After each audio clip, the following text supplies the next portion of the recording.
മലയാള സിനിമയുടെ തുടക്കം മുതൽ നമ്മൾ നല്ല കൂട്ടായ്മകൾ വിജയിച്ചും വിജയാരവങ്ങൾ മുഴക്കിയും നമ്മൾ കണ്ടിട്ടുണ്ട്. സിനിമയുടെ വളർച്ചയെ ആ രീതിയിൽ കൊണ്ടുപോയതൊക്കെ.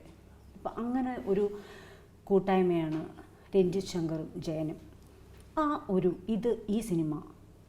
ഈ സിനിമ അത് കഴിഞ്ഞ് പ്രേതം 2 അങ്ങനെ ഓരോന്ന് വരുമ്പോഴും ഇതിലെന്തൊക്കെ മാറ്റങ്ങൾ അല്ലെങ്കിൽ ഈ ഒരു സ്റ്റീരിയോടൈപ്പ് ആവോ അങ്ങനത്തെ എന്തൊക്കെ ആശങ്കകൾ അങ്ങനെ തോന്നാറുണ്ട്? അതിനെങ്ങനെ മറികടക്കും? നല്ല ചോദ്യമാണ്. ഈ രഞ്ജിത്ത് ഞാനും കൂടി എപ്പോഴും പടം ചെയ്യുന്ന സമയത്ത് ഉള്ളതാണ്, ഞങ്ങൾ വീണ്ടും ഒന്നിക്കുന്ന സമയത്ത് എന്തെങ്കിലും ഒരു പുതിയൊരു തോട്ട് വരണം.